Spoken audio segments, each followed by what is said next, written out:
Hey, how's it going, YouTube? Whoa, man, how y'all doing today? We got a big old thunderstorm here right now. Well, it's yeah, a lot of light. Actually, our electricity is gone. We were supposed to get about a 1/4 inch of rain this morning, but we ended up getting closer to 2 inches. There's a storm blowing through up northeast of here. I think it's towards Chicago, up towards Canada. And we got a well, the rear end of this storm started here in central Texas just about. We got the rear end of the storm that's coming through the northeast. It rained a whole lot more than was forecasted. I'm on my porch right now, just kind of just seeing what's happening. I don't know if it's easy to see, but man, there's a lot of lightning. I'm kind of scared to stick my hand out. You see that water pooling on the field? But that's what I mean by when I say if there's a lot of rain, when the soil is real dry, when the soil gets plowed real hard, when the soil is real dry and then it gets a lot of rain on it, this is what happens right here. The water will hit that hard pan and then it will pool on top of that hard pan. But if I had planted seed, even though there's plenty of water in here, if I had planted seed, that seed would have gone everywhere, because this water would have pooled and then it would have pushed that seed out the ground, and then that seed would have ended up just washing around everywhere. This and it's happening all over. That field over there is probably the most severe, but the water is pooling. You can see the water pooling on the field. But that's what will happen when it rains real hard, when the soil gets plowed real hard, and then it rains real hard. When that soil is dry, that water will hit that hard pan, and then it'll pool on top of that hard pan. If there was seed in this field right now, the seed would have gone everywhere. Right now, it looks like I'll be drilling seed on. So today is Wednesday. Up until about Saturday, it's supposed to be pretty cold. It's supposed to get down to about 48, and it's supposed to hover around 60. Which is too cold to be planting Sudan grass. It's too cold to be planting pearl millet. So as of right now, it looks like in any situation, even if I got plenty of moisture like I do right now, there is I'd still have to wait for this weather to warm up. So everything's still going good. As of right now, it looks like on about Wednesday to Thursday of next week, so a week from today, is when I'll be drilling seed. I'm gonna put a little bit of extra fertilizer down on this field too, because when I look at the forecast, it's supposed to be pretty warm. It's supposed to get up to about 85, 90, and then it's supposed to hover around that temperature range, 85, 90, upper 60s in the evening for a good long while, for at least a couple of weeks, and it's supposed to rain. Well, I ain't gonna say it's supposed to, right? The chance of rain is pretty high. It's like 60% rain every day for the entire week. And so with those conditions, if the weather is good,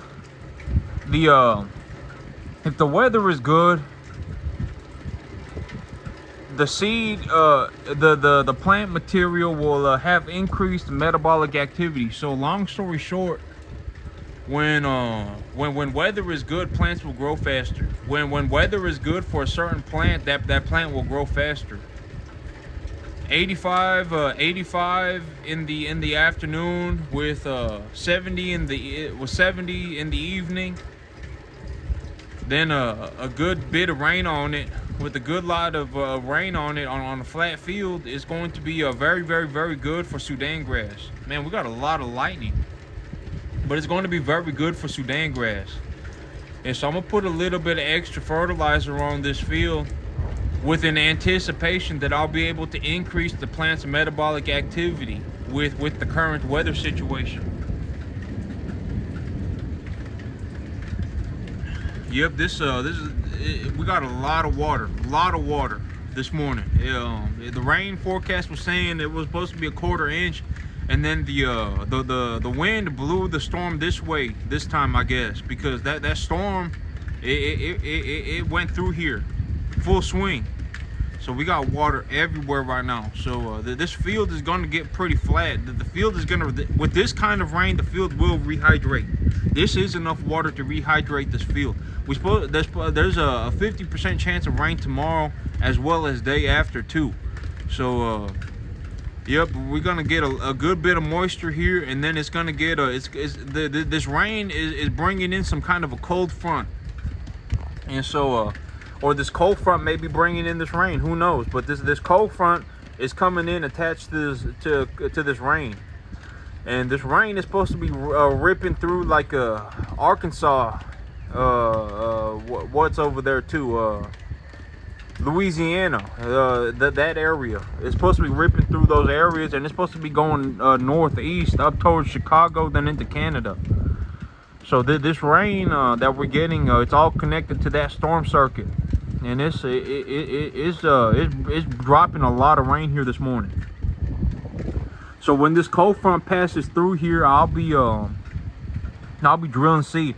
I did find me a sickle bar mower. I found a sickle bar mower.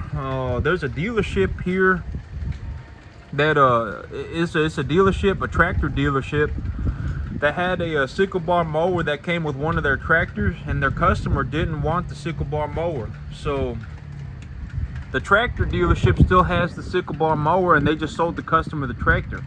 And so it's a brand spanking new sickle bar mower. It's got a little bit of rust on it because it's just been sitting out.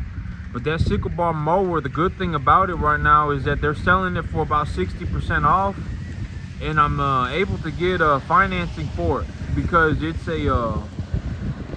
they're selling it for a steep discount, less than half price, and I'm able to get financing for it because it's from a dealership. So they said that they give me a two-year loan on it at 0% interest. So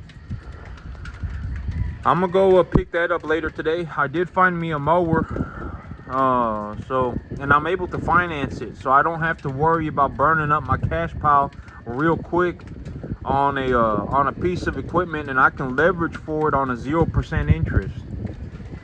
So I got my sickle bar mower figured out.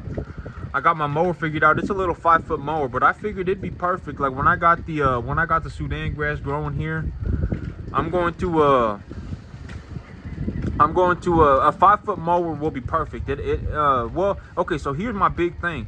A 5-foot mower, it's going to be very hard for me to sell a 5-foot mower. Like if I had an emergency situation and I wanted to sell that 5-foot mower, ain't hardly anybody going to buy a 5-foot sickle bar mower. I mean, this is like an old school mower. It's a new technology old school mower. So I have to yep, I mean, resale value on this thing is going to be very low. The demand for this thing is going to be very low. Like if I had a 10-foot cutter and it was 20 years old, you know, I paid $4 grand for it today, I could probably get $4 grand for it next year. I could probably get $4 grand for it in 5 years from today. But a 5-foot sickle bar mower ain't the demand for a mower like that is so small that like if I'm going to buy this thing, I need to be the one who uses it. And so when I think about it like that, I figure, well, if I got this sickle bar mower and I had a field of Sudan grass, that sickle bar mower, I mean, it may cost me $100 a month, but that sickle bar mower, it'll save me like $600 a month, because I won't need to buy any more cattle feed. I could feed these animals entirely on Sudan grass that I grow here, and I can just cut it and take it back to them.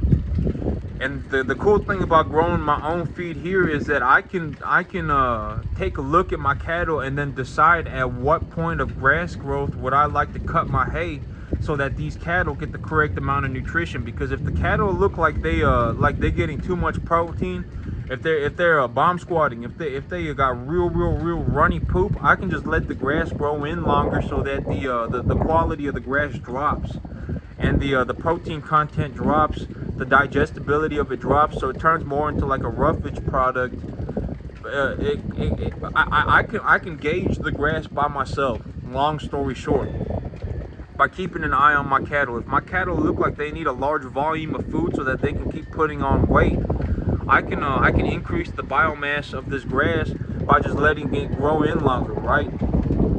And so, yep, I definitely. Long story short, it would be in my best interest to grow my own feed here. To grow all of my own feed here, it would be in my best interest. Definitely would be in my best interest to just grow my own feed. It gives me a lot of opportunity, and so me spending $100 a month, I don't just look at it as me spending $100 a month to buy a practically brand spanking new sickle bar mower. I mean, it ain't never been used, but it's been sitting outside at this dealership. And so it's about as close to new as I can get without buying a new one. And I'm getting a 60% discount on it. And so I don't look at it like I'm spending $100 a month. I look at it as in I'm actually making myself a net profit of about $400 or $500 because I'll be saving so much money on cattle feed, which will be fantastic. And then I also got to go over to my neighbor's field, and I decided that I'm going to plant a Bermuda grass, a permanent pasture Bermuda grass on his back field, just because I feel like that would be the thing that makes the most sense. I would only have to be on this property 3-4 times a year to just cut it and then toss fertilizer on it on the same day, and I could just get on out of there, get myself I'm gonna bale it. I'm still in the market for a good square baler. If I could find me a good square baler, I'd be willing to buy that. But as of right now, I did find my hay cutter. I found one that makes sense to me, a deal that makes sense to me, that seems like a good opportunity for me. So I'm gonna go pick that up later today.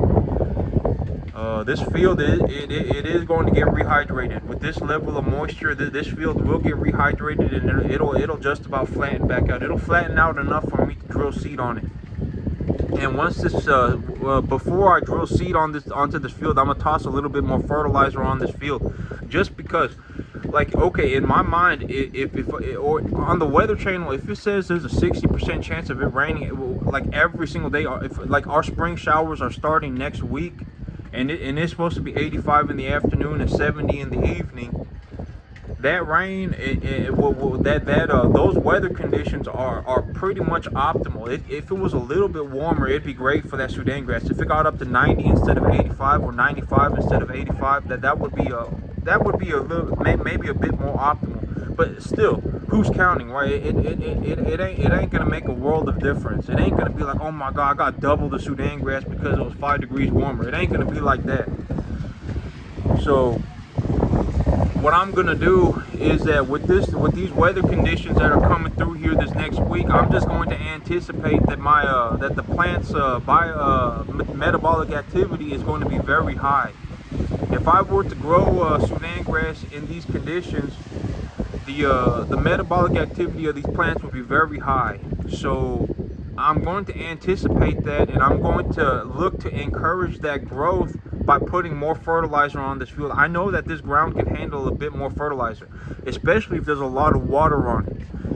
Water dilutes the fertilizer in the soil. So like, let's say I had a water. Okay, long story short, I ain't gonna go into like the super specifics of it, but water increases or dilutes the concentration of fertilizer in the soil. It doesn't wash it away or anything, like the phosphorus and the potassium. It ain't gonna wash it away or anything. It ain't gonna leach it, but it will dilute the concentration of the soil. And so okay, so the easiest way for me to put it is, let's say I have a piece of soil, right? And let's say that soil weighs 10 pounds. And let's just say let's say I have a soil. Let's say I have a dry soil, and that soil is bone dry, and I have 100 pounds of it.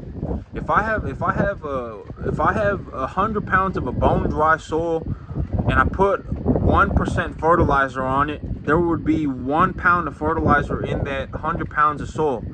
But if I took that 100 pounds of bone dry soil with 1% fertilizer on it, and then I poured water into it to a point where the soil it has as much water as it could possibly hold, that soil would weigh much more. And so, but that fertilizer would still have been at 1%. And then when when the soil weighs that much more, the amount of fertilizer in the soil drops, the percentage in terms of being a percentage. And so when there's a lot of water in the soil, when the soil is real hydrated, the concentration of fertilizer drops. So and the water itself will dilute the fertilizer as well. And so when there's a lot of moisture on a field, when the weather activity is real good, I can actually increase my fertilizer concentrations with with a net positive result in terms of plant metabolic activity. So as of right now, like in the summer, I may reduce my fertilizer application because my soil dries up. But when the weather is real good, when the weather's looking like it's going to be real good, that's a good time to put a little bit of extra fertilizer on the soil, because that fertilizer will produce a net positive in plant metabolic activity. Long story short, in these conditions, plants will grow substantially faster. When given fertilizer, there will be a net positive in growth. And so I am going to put a little bit more fertilizer on here before I drill seed onto this field. And then I'm going to I'm going to be drilling seed by about next week. This field looks like it's ready to go. I can't drill seed today, tomorrow, day after tomorrow, even if I wanted to, because it's too cold. But next week I'm going to be drilling seed, and when I drill that seed, I'm going to put a little bit more fertilizer on this field too. And my Sudan grass is going to grow. It's going to grow, baby. It's going to grow. But that's it for me today, YouTube. Y'all have a good